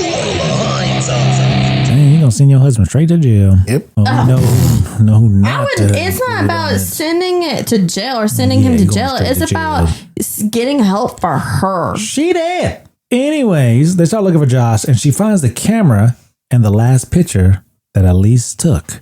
And then you hear Josh's voice say, Renee, I'm right here. And Insidious flashes on the screen and the words go up on Insidious. My question is, how in the hell did he get possessed? I don't understand how he did in the first place. He wasn't weak. He wasn't at his body when he needs to. She found him before I guess she distracted him whenever she was in the mirror. And whenever it was showing her backing up, I think it was showing her backing up into Josh's real body. While his astral body was sitting there. I'm not afraid of you. I'm a man. I'm a big boy to go pee in the potty. Yeah, and then she's like, oh, okay, he ain't gonna pee in the potty. Huh? I'm gonna go pee on your wife. Boom. But I don't understand like how they're gonna get help too. Like Elise is dead. So that was the only one person that they knew that was gonna be able to help him. What? But of course, like you have to watch, I guess, the second one to find out what the fuck happens. I mean, let's maybe answer some of your questions in this next segment of Facts. Extra, extra, hear all about it.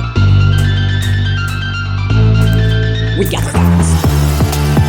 All right, I'll start this off with the micro budget for mega success.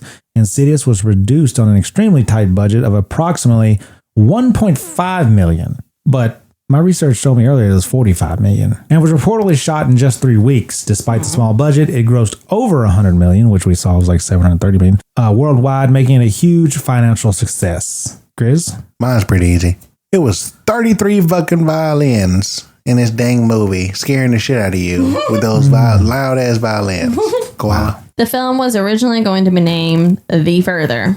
Panda? Further. The demon's composer, the menacing red-faced demon, often called the lipstick-faced demon, was played by Joseph Bishara, who also composed the unsettling musical score for the film.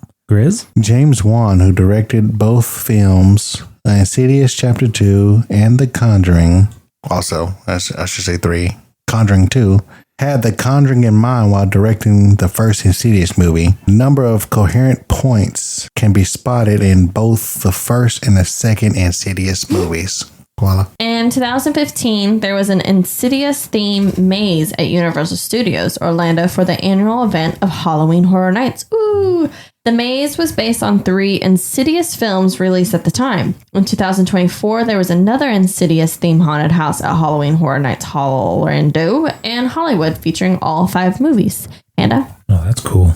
A shared universe connection. Actor Patrick Wilson stars as Josh Lambert in the Insidious franchise and also plays Ed Warren in director James Wan's other major horror franchise, The Conjuring. Additionally, the character Lorraine from Insidious is named after Lorraine Warren from The Conjuring. Chris? At around the first hour and 8 minutes after the first big violent event in the second house, the 2 videographers go into the kitchen to recover. One of them lays their head on the counter, that's what you was talking about, Sam. And while he puts his head on the countertop, right? That happened in Portuguese. He then puts a raw steak on his face, clearly an homage for the crawling steak in the Portuguese movie. So that's why he did that, is to pay homage to Portuguese. Raw steak on the face. Yep. Koala. Interesting. On describing the approach of the film's soundtrack, director James Wan explained, "We wanted a lot of the scare sequences to play really silent, but what I like to do with the soundtrack is set you on edge with a really loud, sort of like scratchy violin score, mixing with some really weird piano bangs and take that away. And all of a sudden you're just like, what just happened there?" Panda? The intentional omission of gore. Director James Wan and writer Leigh Whannell made a deliberate, dramatic decision to move away from the gore they were known for with the Saw franchise.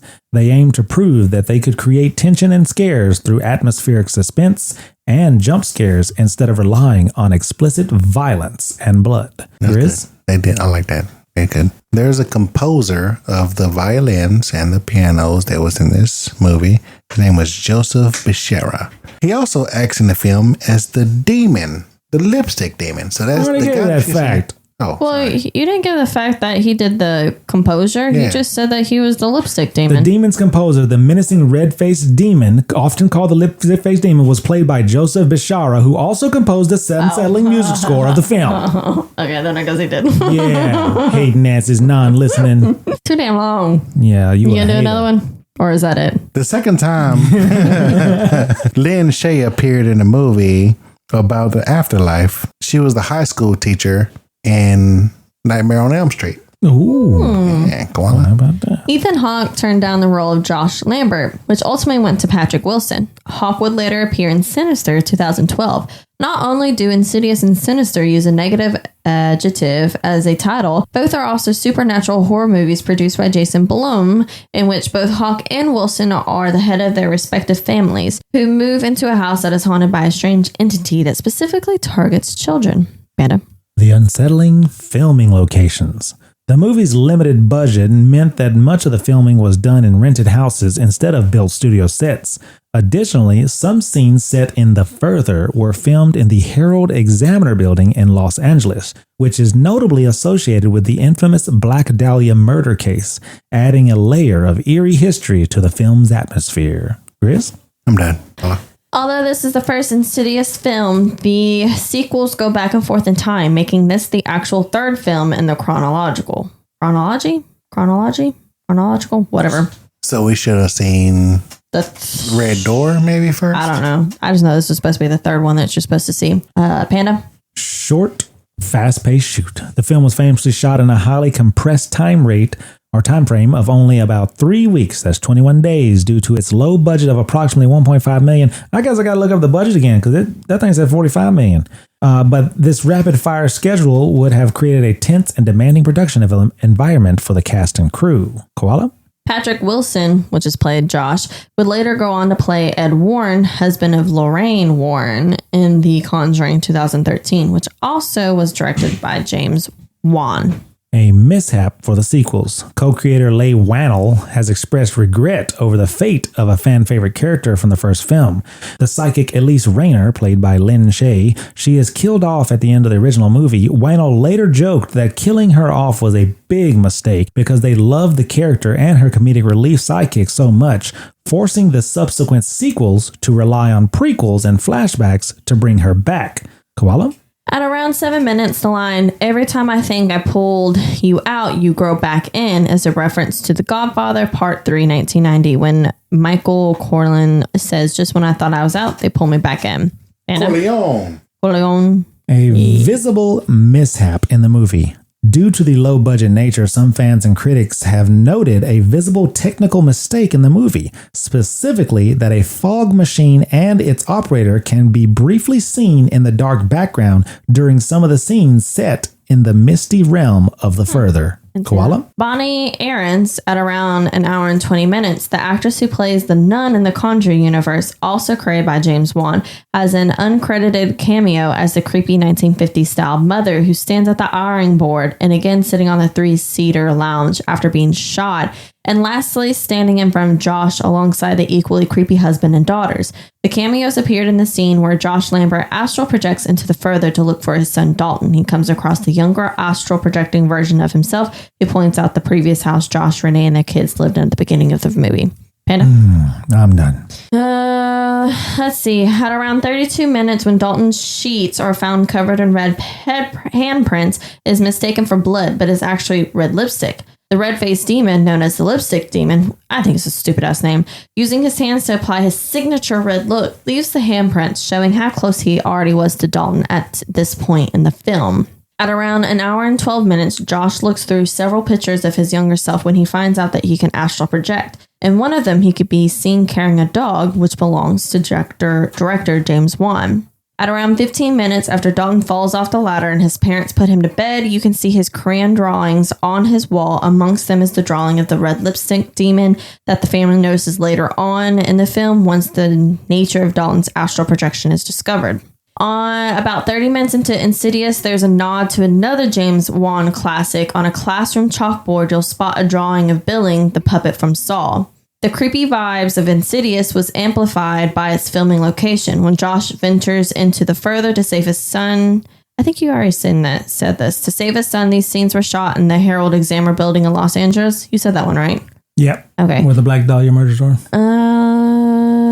Okay. James Wan loves sneaky details. In Insidious, there's a ghost boy who Renee spots dancing in her living room. But did you catch him earlier? Half a minute before she noticed him, he's standing in the hallway facing the wall. Hey, I told you. Yeah, I wish you did that.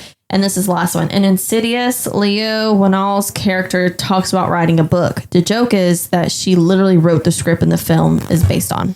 Wow.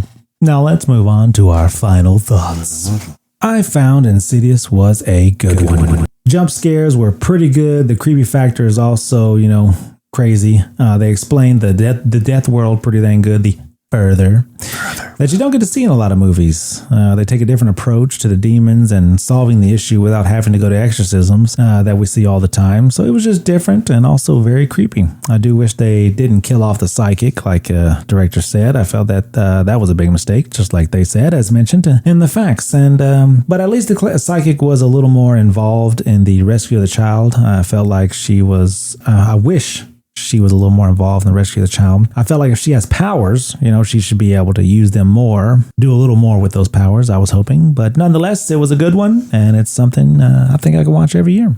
Okay. Koala, if your husband told you he saw a ghost, would you call the Ghostbusters or say that Insidious was a good one? I am the type of person that I will call somebody immediately, get the fuck out of the house. I'm not, whoever I need to call, I'm not staying in a haunted house. I will 100% believe if my husband or my child ever says that they see something, I'm 100% believe them. But who are you going to call? The Ghostbusters.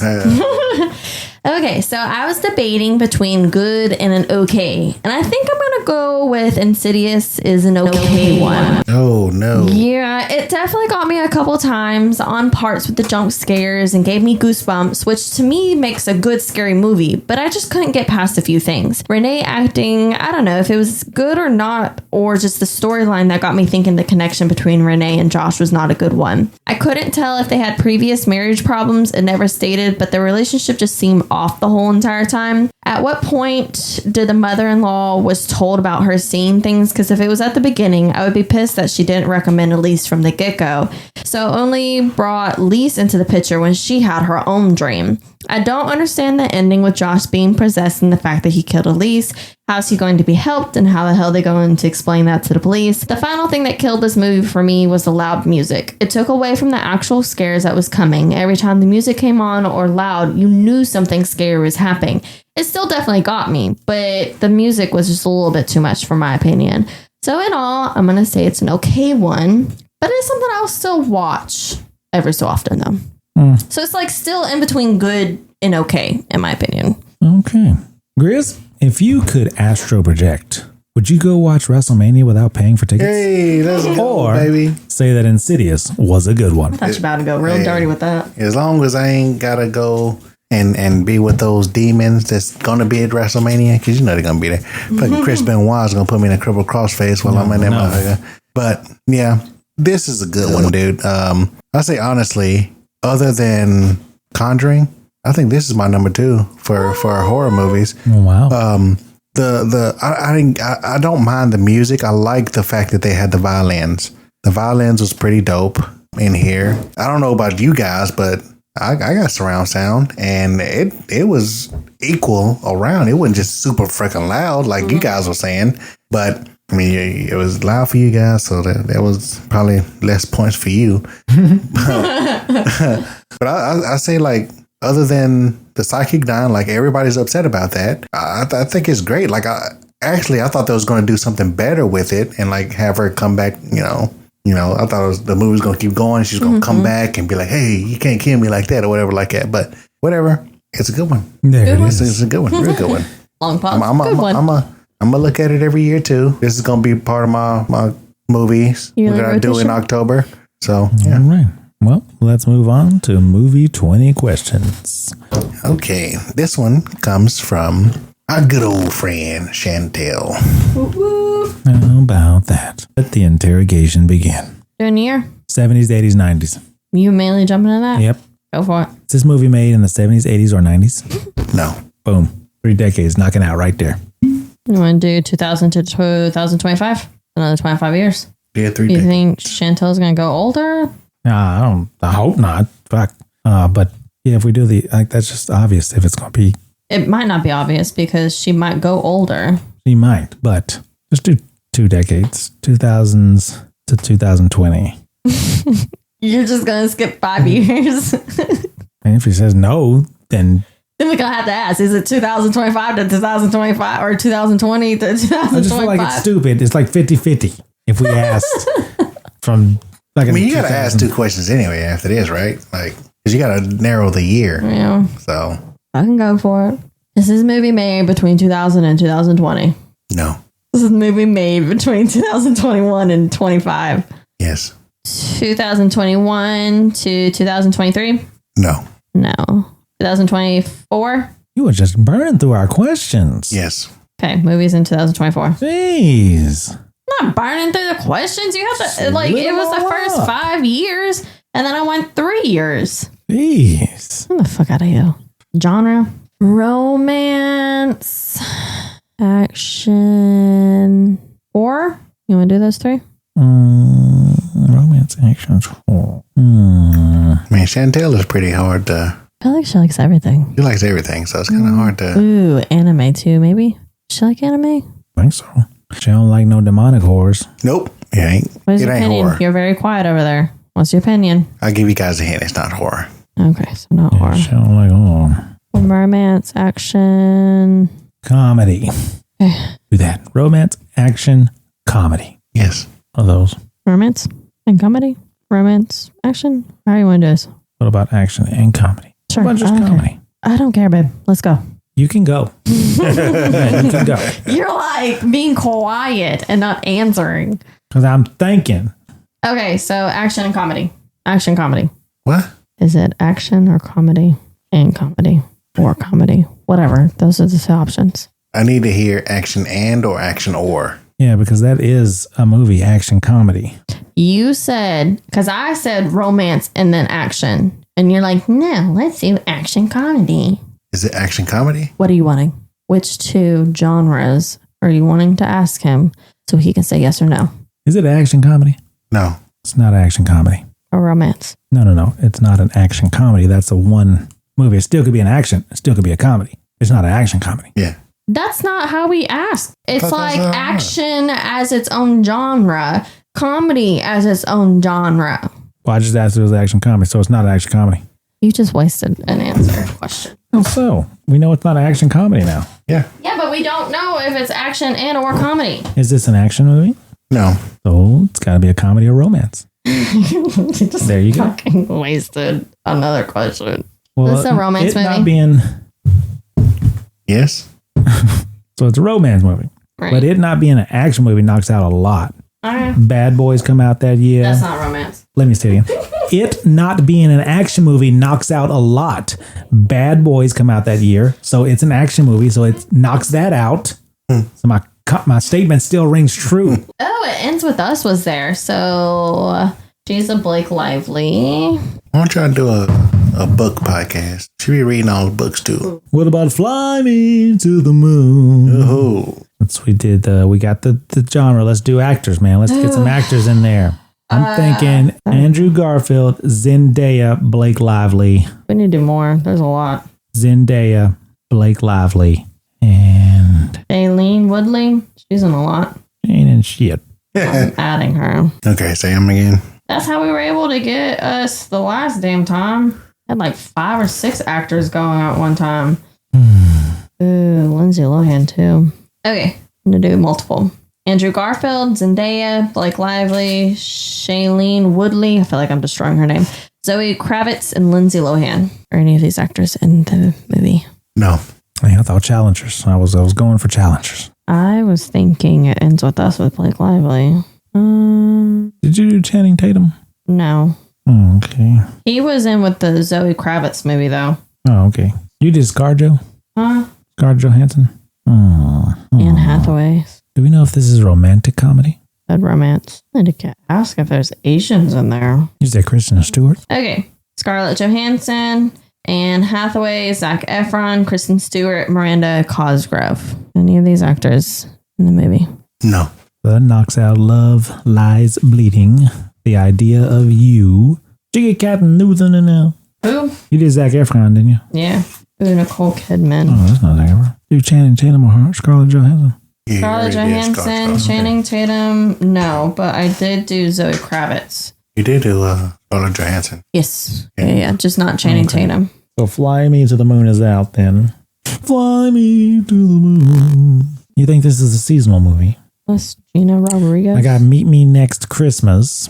And then there was another movie that came out that year. Oh, Hot Frosty. Hot Frosty. Do you have another? I have 4 actors/actresses. Do you have any other that you want to write down right now? That she would like. What about Melissa Barrera? Okay.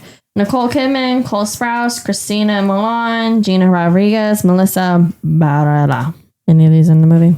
Say it again, Laura. Sorry. Oh, damn. Nicole Kidman, Cole Sprouse, Christina Milian, Gina Rodriguez, Melissa Barrera. No. No. I feel like I need to ask. There's a lot of Asian. I feel like I need to ask if there's an Asian person in there. Because that would knock off a lot if it was. How many movies would that knock off? Like 5. What about The Greatest Hits with Lucy Boynton? Does this have an main actor that's Asian? No. Oh, you didn't say Katarina. Katarina? Is it an action romance? We already said no to that. It was no for action. That was The romantic comedy. Is this a romantic comedy movie? Yes. Romantic comedy. Yeah, we got a yes. Put that on there. Hot Frosty. I told you about the Hot Frosty. Hey. Is it a romantic comedy drama? Isn't it romantic? Yes. Add Mickey Madison to your list there, you're about to say. Add who to the list? Mickey Madison. I noted. We said no to Scarlett Johansson, so it's not Walk Me to the Moon. But Said no to Zac Efron. Turtles All the Way Down. Who's in that one? Is he Asian? Is who Asian? I'm a scat. Felix Mallard. Don't sound like it. Isn't mallard a duck? It is. Let me tell you guys about hunting ducks. A bunch of baby ducks. Send them to the moon. Did a machine that doesn't work. Send it to the moon. Percy Jackson and the lightning rod. You got enough actors yet? Ryan Gosling, Mickey Madison, Felix Mallard, Percy White. No. I have like 3 left. Popping up on my end. What you got? We already said Camila Mendez, right? I ain't never heard the name before in my life. Okay, there's only 2 other movies. Kylie Mendez and Fernando Gouliad. No. I have no idea then. Did you ask about Dakota Johnson? No. See, you need to ask about Dakota Johnson. Ain't Dakota Johnson one of your favorite actresses? No. She was in your favorite movie. That was a book. That was not a favorite movie. That was a favorite book. The book was fucking whack as fuck. What? You used to love the book. Get out of No, here. the movie. Did I say the book was whack as fuck? Yeah, you The said movie. Yeah. No, the movie was whack as fuck. The book's really good. I used to read that every single year. All 6. Okay. I don't know. My list is done. Well, or you just don't know, huh? Nope. Well, what about Dakota Johnson? Does this movie got Dakota Johnson in it? No. Why would you ask that? We're on the 18th question. We ask if this is based on a book, I don't know. I've seen a lot on that are based on a book. but we already gotten all the actors and actresses that are. Sure. Is this movie based on a book? What about the Ballad of Wallace Island? Who's in that? The monkey and little monkey motherfuckers. The Idea of You is based, but I already said Anne Hathaway, and that was a no. Ends With Us is based off a book, but that was Blake Lively, and that's a no. And then Turtles All the Way Down is also based off a book, but I asked for Felix Mallard, and that was also a no. So that answer What about should be no. A Nice Indian Boy? Never heard of it. Well, it's a comedy, romance, drama. How about that? No. It's not from a book. 19th question. All right. Where you gonna go? Did it come out in the first part of the year? I don't know, babe. I'm checked out at this point. My list, I've gone through my list in my head. I have no other movies on my list in my head. Ask the next question. What about Bridget Jones' Mad About a Boy? Romantic Heard of it. comedy. I really was going for that Anora, but it don't got Mickey Madison in there, so. This that one's one. new. Lucy Boynton, Melissa Barrera, Bastion Johnson. Ooh, Eric Dane. You love Eric Dane. He's great off of Grey's Anatomy. He has ALS now, and he's stuck in a wheelchair. He was McSteamy off of Grey's Anatomy. Is that what they call him? Did I say Joe Curry? What about Joe Rogan? Already said Lindsay Lohan. Already said Christina Milian. Ooh, what about The Threesome? That movie. Great movie. It's a great act. Yeah. Hey, if I do say that, So fucking hilarious. Lucy Boynton, Sebastian Croft, Eric Dane, Joe Curie, Isabella Mercend, Caleb Heron, And Arden Myron. Arden Myron. Arden Myron. He's in The Threesome. Whatever. Thought it. Whatever. It's rated R. yes. This is our last question. All right. One more question then I guess. Which one was it, dear? There's 1, 2, 3, 4, 5, 6, 7. Let me see. Actors. What? Caleb. Caleb Heron? Yeah. You're just sticking with that? Why? Why you feel good about Caleb Heron? Oh, You do you even know what Caleb Heron's in? nope. Caleb Heron's in Sweethearts. I don't even know what that is. Him and another one. Eric Dane. That one's a holiday comedy. Should have asked if it was seasonal. Okay, let's see. Is that the only seasonal? But that one was just That's with 7. the Caleb. All right, pick 3 of them. Hold on. Because with the Caleb The last one, 3. the Caleb, it's just holiday comedy. It doesn't say anything else about romance. Okay, what about the next one? Look up your Arden Mike. I haven't seen that one. And what? That's in The Threesome. If it's a romantic drama. That's exactly what it is. A little bit of drama. A lot of romance. Rough. Yeah, romance, comedy, drama. How you even put that in there? It's just on my list that says a crime, drama, romance. Okay, so between Lucy Boynton, Joe Creary, and Arden Mayan. Okay. And those are the ones you think it is. It's got between those three. Yes. So ask about two of them. Which two you ask about? I think this one's seasonal. Mm-hmm. Joe Curry, Marmalade follows a man in jail who narrates the colorful tale of romantic bank heist. I don't care about that. Pick two. You're Arden Mayan and Lucy Boynton. No. So it would be the Joe Curry one. If you narrow down correctly, then yes. Now we only have Marmalade. Is this movie Marmalade? Motherfucking Hey, Marmalade. You guys get it. What the fuck is Marmalade? I just said follows a man in jail who narrates the colorful tale of a romantic bank heist to his cunning cellmate to escape and reunite with the alluring love of his life. Yep. Baron is a naive and kind young man who lives with his dying mother in a small town. He falls in love with Marmalade, a mysterious woman who grew up in a foster care home. Wow. She convinces him to rob a bank with her, and things go wrong. He ends up in prison.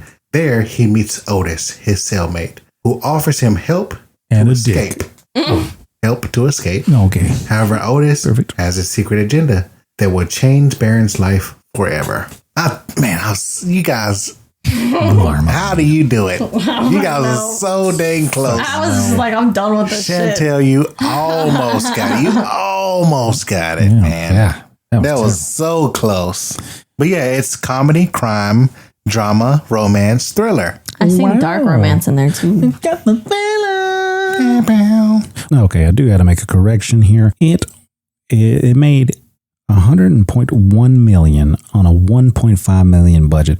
I don't know what I was looking at. The other movie there made 731. I could have sworn I've got I was on the Insidious information page when I got that information, but apparently I was wrong. Insidious did not make $731 million on a $45 million budget because it would have been a lot better. Looked a lot better and did a lot better. Whatever. Effects would have been tremendous with $45 million budget. But yeah, so it made $101 million on a $1.5 million budget. So there it is. There's a correction. Well, that's all right, guys. That'll be it for us at We Will Reels. Be on the lookout next month for our review of Over the Hedge. Last question, y'all motherfuckers got. That's unbelievable. That is right there. Oh, God bless. Right there. That's good. But Over the Hedge, I remember that. It was pretty funny, so I'm ready for that. Oh, sorry. That's Steve Carell, ain't it? Yep. I'll probably make a correction next month. It wasn't fucking Steve Carell. That's what I did with Memento. Get ready for the Brad Pitt Memento. Everybody's ready. Let's go.